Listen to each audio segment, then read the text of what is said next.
বাংলা বলছি চ্যানেলটি সাবস্ক্রাইব করুন এবং সমস্ত অনুষ্ঠানের আপডেট পেতে বেল আইকনটি অন করুন।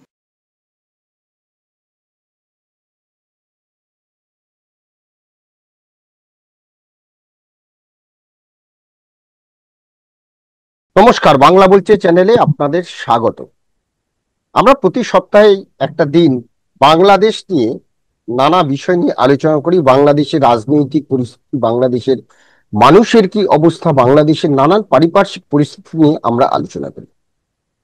আর আমাদের এই আলোচনায় বেশ কিছু বিষয় গত কয়েকদিন ধরে উঠে এসেছিল, যেখানের মধ্যে এই বাংলায় বসে, অর্থাৎ আমাদের এই পশ্চিম বাংলায় বসে বেশ কিছু ষড়যন্ত্রকারী মানুষ রয়েছেন, যারা বাংলাদেশে যে অবৈধ সরকার চলছে, মানে অন্তর্বর্তী সরকার চলছে, যার নেতৃত্বে রয়েছেন ডক্টর মোহাম্মদ ইউনূস, এবং এই ইউনূস থাকার কারণে বাংলাদেশের মানুষের যে যন্ত্রণা, সম্প্রতি এতগুলো শিশু মারা গেল, সেনাবাহিনী যে মহড়া চলছিল, সেই বিমান মহড়ার কারণে একটা স্কুলে এতগুলো শিশু মারা গেল।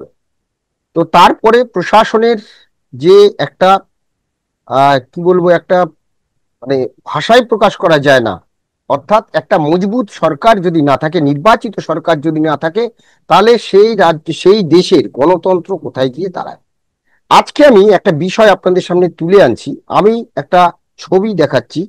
গত 26শে জুলাই পূবের কলম পত্রিকায় এই প্রতিবেদনটি বেরিয়েছে, যেখানে প্রতিবেদনটি আমি রাখছি যে আবুল মনসুর আহমেদকে নিয়ে প্রেসিডেন্সি বিশ্ববিদ্যালয়ে বিশেষ আলোচনা, ভাষাকে রাজনৈতিক ও সাংস্কৃতিক অধিকার আদায়ের লড়াই হাতিয়ার হিসেবে দেখেছেন তিনি।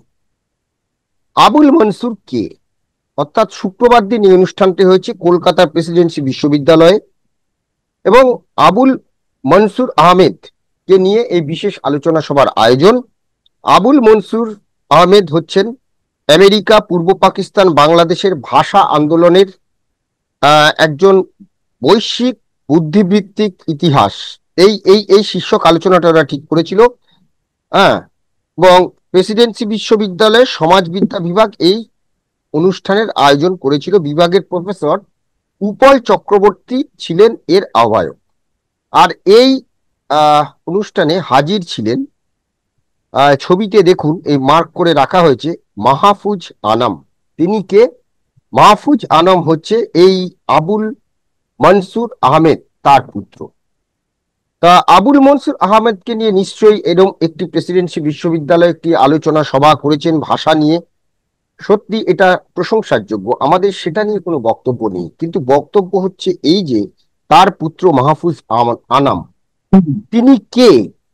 তিনি কে? তাকে কেন প্রেসিডেন্সি বিশ্ববিদ্যালয়ের মতো জায়গায় আনলো? কারণ তিনি বাংলাদেশে হাসিনা সরকারের যে ষড়যন্ত্র, হাসিনাকে সরানোর যে ষড়যন্ত্র, সেই ষড়যন্ত্রে কিন্তু ওতপ্রোতভাবে জড়িত ছিলেন বলে অভিযোগ। তিনি বর্তমানে বাংলাদেশের পত্রিকা ডেইলি স্টার, যেটা তার বাবার হাতে গড়া, সেই আবুল মনসুর আহমেদ আগে এর সম্পাদক ছিলেন, বর্তমানে সম্পাদক হচ্ছেন এই যে মাহফুজ আনাম। এই মাহফুজ আনাম প্রেসিডেন্সি বিশ্ববিদ্যালয়ে এসেছেন তার পিতার এই বিশেষ অনুষ্ঠান উপলক্ষে। প্রশ্ন হলো, কেন মাহফুজ আনামের মতো ব্যক্তিত্বদের এখানে এনে প্রশ্রয় দেওয়া হচ্ছে? কি করছে কেন্দ্রীয় সরকার? কারণ বাংলাদেশ নিয়ে ভারতের যে অবস্থান, এবং সমগ্র বাংলাদেশে ডক্টর ইউনূস যেভাবে জঙ্গিবাদকে প্রশ্রয় দিয়েছেন, সমস্ত নিষিদ্ধ জঙ্গি গোষ্ঠীকে তিনি, যেটা শেখ হাসিনা সরকার, আওয়ামী লীগ সরকার থাকাকালীন যাদের নিষিদ্ধ করা হয়েছিল, সমস্ত জঙ্গি গোষ্ঠীকে তিনি কি করেছেন? প্রশ্রয় দিচ্ছেন, এবং সেই নিষিদ্ধ জঙ্গি গোষ্ঠীগুলোকে তিনি, যে নিষিদ্ধ করা হয়েছিল তাদেরকে, সেই দেশে আবার তাদের কার্যকলাপ করার জন্য তিনি ছাড়পত্র দিয়েছেন। আর তাদের মধ্যে আরেকজন হচ্ছেন এই মাহফুজ আনাম। তিনি এই ষড়যন্ত্র, এই যে গোটা ষড়যন্ত্র, বাংলাদেশের ইসলামিক যে রাষ্ট্রে পরিণত করার যে ষড়যন্ত্র, তার অন্যতম হোতা কিন্তু এই মাহফুজ আনাম। আজকে আমরা এই বিষয়টা নিয়ে আলোচনা করব যে মাহফুজ আনাম কে, কি তার পরিচয়, কারা তাকে এখানে নিয়ে আসছে, কি তাদের উদ্দেশ্য, অর্থাৎ বাংলাদেশকে কি ইসলামিক রাষ্ট্রে পরিণত করার উদ্দেশ্যে এ রাজ্যে বসে কোনো ছক তৈরি করছেন কিছু মানুষ, কিছু বিদ্বজ্জন বলে যারা পরিচিত। আজকে আমরা এই বিষয় নিয়ে আলোচনা করব। আমি বিপ্লব, আমার সঙ্গে রয়েছেন ইতিহাসবিদ এবং বাংলাদেশ নিয়ে যিনি বহু প্রবন্ধ লিখছেন এবং আহ, আহ, নানা রকম গবেষণা করছেন, সেই ডক্টর গৌতম রায়, অধ্যাপক ডক্টর গৌতম রায়। গৌতম দা, আপনাকে স্বাগত। গৌতম দা, আমরা খুব অবাক যে নিশ্চয়ই আব্দুল মনসুর আহমেদের মতো ব্যক্তিত্বকে নিয়ে প্রেসিডেন্সি বিশ্ববিদ্যালয়ে আলোচনা, সত্যি এটা আমাদের ভীষণ প্রয়োজন ছিল। কিন্তু এই আলোচনা এমন একজনকে নিয়ে আসা হলো, তার পুত্র মাহফুজ আনাম, যিনি বাংলাদেশের ডেলি স্টার পত্রিকার সম্পাদক এবং শেখ হাসিনাকে সরানোর যারা যারা অন্যতম চক্রী ছিলেন, সে ষড়যন্ত্রকারী ছিলেন, তিনি তাদের মধ্যে একজন অন্যতম ব্যক্তি। তাহলে কি প্রেসিডেন্সি বিশ্ববিদ্যালয়ে এমন একজন ব্যক্তিত্বকে নিয়ে এসে এই যে আলোচনা হচ্ছে, তাহলে কোথাও কি ভিতরে ভিতরে এ রাজ্যে বসে এরকম কোন পরিকল্পনা তৈরি করা হচ্ছে যা সরকারের নজর এড়িয়ে যাচ্ছে? কিভাবে দেখছেন বিষয়টা? ধন্যবাদ বিপ্লব বাবু, আপনি অত্যন্ত সময়োচিত একটা বিষয় তুলে ধরেছেন, প্রসঙ্গ তুলে ধরেছেন। আপনাকে আমি বিনীত অনুরোধ করব যে একটি সংবাদপত্রে এই আলোচনা সভার যে ছবি প্রকাশিত হয়েছে, যদি সেটা একটু দর্শকদের দেখান, তাহলে হ্যাঁ, আমাদের ইতিমধ্যে অনেক না আমি বলা কথা দিয়েই শুরু দর্শকদের। করেছি, এই ছবিটা দিয়েই শুরু করেছি। এবং আমি আপনাকে শেষের দিকে আমি এই মাহফুজ আনামের যে বিষয়টা তিনি যেটা বলেছেন সেটাও আমি প্রকাশ করব। আগে আপনি এনার সম্পর্কে জানতে চাইছি। মজার কথা হচ্ছেন বাংলাদেশের একজন সাংবাদিক, ডেইলি স্টার পত্রিকার সম্পাদক। এর পিতা আবুল মনসুর আহমেদ ছিলেন আমাদের যুক্ত বাংলায় মুসলিম লীগের একজন নেতা। পরবর্তীকালে তৎকালীন পূর্ব পাকিস্তানেও তিনি সক্রিয় ছিলেন রাজনীতিতে, এবং এই নেতৃত্বের জায়গাটা কিরকম ছিল সেটা বোঝাতে আমার দেখা রাজনীতির 50 বছর ওনার নিজের আত্মজীবনী, সেই আত্মজীবনীতে ওর লেখা একটি প্রসঙ্গ আমি উল্লেখ করছি। 3-এর দশকের নির্বাচন, যুক্ত বাংলা নির্বাচন, কোন দলই একক সংখ্যাগরিষ্ঠতা পায়নি। ফজলুল হক সাহেবের কৃষক প্রজা পার্টি এবং কংগ্রেস দল, তারা প্রায় সমান সমান আসন পেয়েছে। উভয়ের মধ্যে যদি জোট হয় তাহলে এরা সরকার তৈরি করতে পারেন, এই জোট সরকার তৈরি করতে পারেন এবং মুসলিম লীগকে ঠেকানো যায়। এরকম একটি পরিস্থিতির মধ্যে আবুল মনসুর আহমেদ লিখছেন, আলোচনা যখন চলছে শরৎ বসু ইত্যাদি কংগ্রেসের বরিষ্ঠ নেতাদের সঙ্গে, তখন একটু রাতের দিকে ফজলুল হক সাহেব তার কিছু অনুগামীদের নিয়ে উডওয়ান পার্কে শরৎ বসুর বাড়িতে যান। এবং তখন এই রাত্রির বেলায় রাজনৈতিক আলোচনা একটা রেওয়াজ ছিল আর কি। তো বিভাবতী দেবী, বিভাবতী বসু শরৎবাবুর স্ত্রী, তিনি নাকি শেরে বাঙ্গালকে বলেন, অর্থাৎ ফজলুল হক সাহেবকে বলেন যে শরৎবাবুর খুব মাথা ধরেছে, তিনি এখন দেখা করতে পারবেন না। শেরে বাঙ্গাল খুব আবুল মনসুর আহমেদ দেখছেন, শেরে বাঙ্গাল খুব অপমানিত বোধ করেন এবং ফিরে এসে তখনই তিনি সিদ্ধান্ত নেন যে মুসলিম লীগের সঙ্গে তিনি অ্যালায়েন্স করবেন, কংগ্রেসের সঙ্গে তিনি অ্যালায়েন্স করবেন না। এই জায়গা থেকে মুসলিম লীগ আর কৃষক প্রজা পার্টির অ্যালায়েন্স হলো। তো আবুল মনসুর আহমেদের এই যে ধারাভাষ্য, এরকম শেরে বাঙ্গালের সঙ্গে তো আরো রাজনৈতিক নেতারা ছিলেন, কারুর লেখার মধ্যে থেকে কিন্তু এই বিভাবতী দেবীর এই ধরনের কথা, এবং যার জন্য এক রাতেই সিদ্ধান্ত নিয়ে নিলেন শেরে বাঙ্গাল যে তিনি কংগ্রেসের সঙ্গে কোয়ালিশনে যাবেন না, তিনি মুসলিম লীগের সঙ্গে কোয়ালিশনে যাবেন, এরকম কথা নেই। এবং আমরা যতখানি শেরে বাঙ্গালের রাজনৈতিক প্রজ্ঞা, তার সবকিছু সম্বন্ধে জানি, তাতে এটা জানি যে তিনি অত তরল মস্তিষ্কের বা অতটা ফ্রিটল মাইন্ডেড, আমরা যাকে ইংরেজিতে বলি, সেরকম রাজনীতিক তিনি ছিলেন না। তো এই জায়গা থেকে বোঝা যাচ্ছে যে আবুল মনসুর আহমেদ কিভাবে রাজনীতির ভুল ধারাভাষ্য আমাদের সামনে দিয়ে গেছেন, আমাদের জাতীয় আন্দোলনের সময়কাল সম্পর্কে দিয়ে গেছেন। এবং এই আবুল মনসুর আহমেদকে কাকমারির ভাসানী হুজুরকে, এটা ময়মনসিংহ, অবিভক্ত ময়মনসিংহ, এখন টাঙ্গাইল জেলার কাকমারির ভাসানী হুজুর, মৌলানা ভাসানী যাকে বলা হয়, তাকে, এই সমস্ত লোককে অখণ্ড বাংলার প্রথম সারির মুসলিম নেতা এবং পরবর্তীকালে পূর্ব পাকিস্তানের প্রথম সারির মুসলিম নেতা হিসেবে দেখানোর একটা আন্তর্জাতিক চক্রান্ত বহুদিন ধরে চলছে। এবং আমি আপনার মাধ্যমে অভিযোগ করছি, এই চক্রান্তে একাংশের স্বনামধন্য ইতিহাসবিদরাও সংযুক্ত আছেন। এই যে বইটি, এই যে আলোচনা চক্রের কথা আপনি বললেন, এই আলোচনা চক্রে যিনি মধ্যমণি ছিলেন, রচনা মজুমদার, অধ্যাপিকা রচনা মজুমদার, তিনি হচ্ছেন বিখ্যাত ঐতিহাসিক দীপেশ চক্রবর্তীর পত্নী। দীপেশ চক্রবর্তী যারা ইতিহাসের ছাত্র শিক্ষক, তাদের কাছে অত্যন্ত শ্রদ্ধেয় একজন ব্যক্তিত্ব। এরা বহুদিন ধরে, এই রচনা মজুমদার ইত্যাদিরা বহুদিন ধরে আবুল মনসুর আহমেদকে, ফজলুল হক, হোসেন সাইদ সোহরাওয়ার্দী, বঙ্গবন্ধু শেখ মুজিব, এদের থেকেও অনেক প্রমিনেন্ট, অনেক ভালো, অনেক শক্তিশালী রাজনীতিবিদ হিসেবে দেখানোর একটা ষড়যন্ত্র করে চলেছে। আমি আপনাকে একটা কথা বলি, এই গত 4-5 মাস আগে, সম্ভবত তারিখটা ছিল 18ই মে, হ্যাঁ 18ই মে রবিবার, সেদিন যাদবপুর বিশ্ববিদ্যালয়ের ত্রিগুণা সেন হলে অধ্যাপক বরেন্দ্র মণ্ডলের 5টি বইয়ের উদ্বোধনী অনুষ্ঠানে আমিও অন্যতম আমন্ত্রিত ছিলাম। সেখানে দেখলাম এক ব্যক্তি বক্তৃতা করছেন, বরেন্দ্র মণ্ডলের বই নিয়ে আলোচনা হচ্ছে। সেই বইটির বিষয় যেমন করে আমরা বাংলাদেশের সাহিত্য পড়ব, একেবারে সাহিত্য বিষয়ক আলোচনা, সেখানে রাজনীতি ইত্যাদি নেই। সেখানে এক বক্তা বরেন্দ্র মণ্ডলের বই সম্বন্ধে বলতে গিয়ে ওই ধান ভান্তে শিবের গীত গাওয়ার মতন আবুল মনসুর আহমেদকে টেনে আনলেন। আমি আপনার মাধ্যমে সুনির্দিষ্ট অভিযোগ করছি, এই মাহফুজ আনাম যার কথা আপনি উল্লেখ করছেন, এই মাহফুজ আনামের সঙ্গে সেই ব্যক্তিটির গভীর যোগাযোগ রয়েছে। এবং তিনি, এই যে মাহফুজ আনাম গত 2-3 দিন আগে কলকাতায় এসেছিলেন, আমি জানি না তিনি এখনো কলকাতায় আছেন নাকি, একটি মুক্ত বিশ্ববিদ্যালয়ের সেই অধ্যাপকের সঙ্গেও তার যোগাযোগ হয়েছে কি হয়নি, এটাও আমি আপনার মাধ্যমে দাবি করছি, এটাও ভারত সরকারের তদন্তের আওতায় আসা দরকার।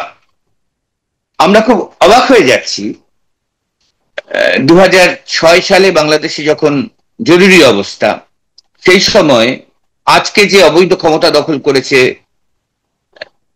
ডক্টর মোহাম্মদ ইউনূস, তখন থেকে তার আগের থেকেই তো তার বাংলাদেশের রাষ্ট্র ক্ষমতা দখল করে বাংলাদেশটাকে আমেরিকার অবাধ মৃগয়া ভূমিতে পরিণত করে দেওয়ার ইচ্ছে। সেই সময় তিনি একটি রাজনৈতিক দল তৈরি করেন এবং সেই রাজনৈতিক দলের একজন সক্রিয় নেতা ছিলেন এই মাহফুজ আনাম, যেটা আমি বলেছি পরবর্তীকালে শুরুতে। হ্যাঁ, আপনি বলেছেন পরবর্তীকালে গোটা বাংলাদেশকে আবার পাকিস্তানের ছায়া উপনিবেশে পরিণত করবার জন্য যে 1-11 ঘটানো হয়েছিল, তাতে বাংলাদেশের দুটি বড় পত্রিকার সম্পাদক প্রত্যক্ষভাবে যুক্ত ছিলেন। একজন হচ্ছেন এই ডেইলি স্টারের মাহফুজ আনাম, আর একজন হচ্ছেন প্রথম আলোর মতিউর রহমান। আমি আপনার এই চ্যানেলের মাধ্যমেও আগে অনেকবার বলেছি, মতিউর রহমানের কাগজে কর্মরত 2জন সাংবাদিক এই বাংলাদেশের নির্বাচিত সরকারকে উৎপাটিত করবার ক্ষেত্রে আরো অনেকের সঙ্গে কলকাতায় বসে গভীর ষড়যন্ত্রে লিপ্ত ছিলেন। তাহলে এই মাহফুজ আনামকে কিভাবে ভারতে আসার অনুমতি দেওয়া হলো? এখানটাতেই প্রশ্ন, আমার এখানটাতেই আমি একটু বলছি যে এই যে মাহফুজ আনাম, ইনি কিভাবে ভারতে এলেন? কারণ যেখানে মানে ভারত থেকে বাংলাদেশে বা বাংলাদেশ থেকে ভারতে যারা চিকিৎসা করাতে আসতেন, মুমূর্ষ রোগী, মানে প্রচন্ড খারাপ অবস্থা, আপনার এই জায়গাটা ঠিক হচ্ছে না। বিষয়টা হচ্ছে মাহফুজ আনাম ইউরোপের পাসপোর্টধারী, উনি বাংলাদেশের পাসপোর্ট ব্যবহারই করেন না। হ্যাঁ, না সেই ধরে তিনি এসেছেন। আচ্ছা, আমি এটাই বলছি, ভারত সরকার কেন তাহলে দেখবে না এই যে ষড়যন্ত্রকারীরা ভারতে এসে আবার ভারতে বসে বিভিন্ন মানুষের সঙ্গে, বিশিষ্ট মানুষদের সঙ্গে, সাহিত্যিকদের সঙ্গে, সেটা তো ভারত সরকারের ডিপ্লোম্যাটিক ব্যাপার। একদম, আমি এটাই প্রশ্ন তুলছি, এটা কেন দেখা হবে না? প্রশ্ন, প্রেসিডেন্সি বিশ্ববিদ্যালয়ের মতন একটা স্বনামধন্য বিশ্ববিদ্যালয়ে এই ধরনের একজন ষড়যন্ত্রকারী, যার সঙ্গে আলফার ঘনিষ্ঠ যোগাযোগ, এই ডেইলি স্টারের যে মালিক, একে টাকা যোগান দেয় আলফা।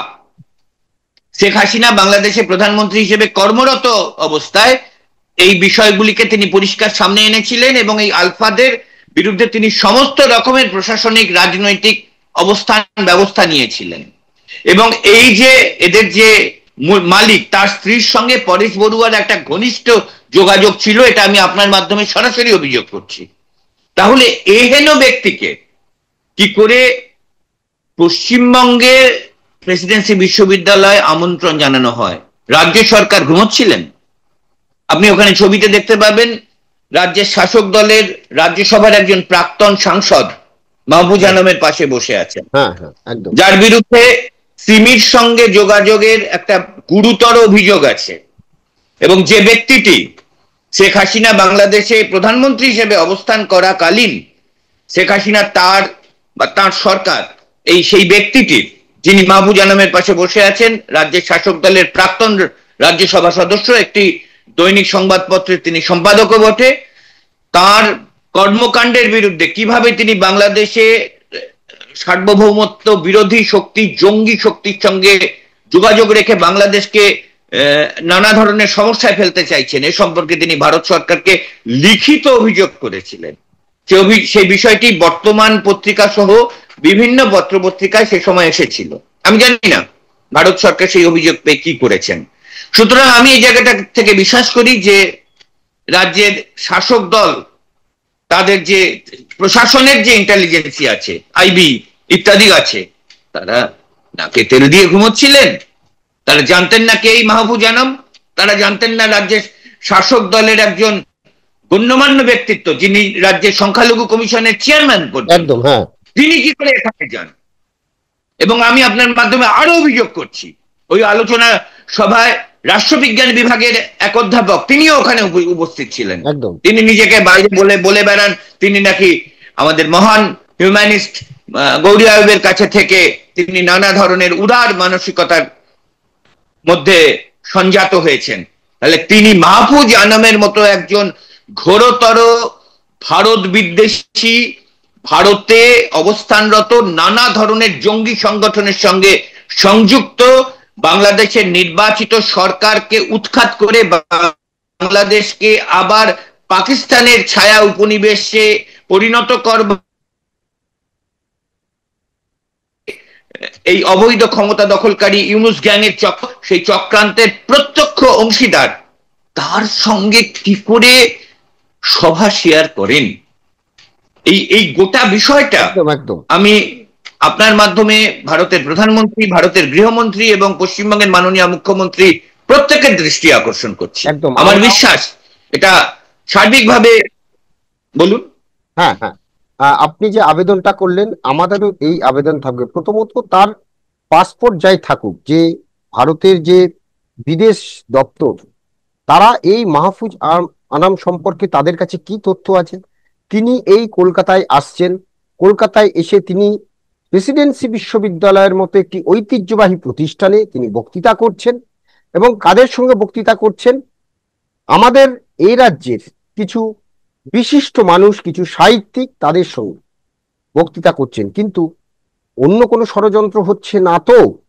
বিরোধীরা যে অভিযোগ করছেন, যখন আমরা অন্য প্রদেশে, অর্থাৎ আমাদের এই রাজ্য থেকে বিভিন্ন রাজ্যে কাজে যাওয়া মানুষরা যখন আক্রান্ত হচ্ছেন বলে অভিযোগ উঠছে, উত্তরপ্রদেশ, বিহার, তারপরে উড়িষ্যা, তারপরে এরকম দিল্লি, এরকম বহু জায়গায়, যখন হরিয়ানা, এখান থেকে যখন অভিযোগ আসছে, তাহলে সেইখানটাতে বিরোধীরা যে সমস্ত অভিযোগ করছে, যে এ তো একদিকে একদম, যদি আমরা নিচু স্তরে দেখি, যখন রোহিঙ্গাদের কথা বলা হচ্ছে, অনুপ্রবেশকারী বাংলাদেশিদের কথা বলা হচ্ছে, তাহলে কিভাবে মাহফুজ আনামের মতো লোকজন এত কিছু জানা সত্ত্বেও তিনি এই কলকাতায় প্রবেশ করে এইরকম সমাজের বিশিষ্টজনদের সঙ্গে তিনি নানা রকম অনুষ্ঠান করছেন, যেখানে তিনি জড়িত ভারত বিরোধী বিভিন্ন যারা ভারতের নিরাপত্তা নিয়ে যে সমস্ত জঙ্গি সংগঠন,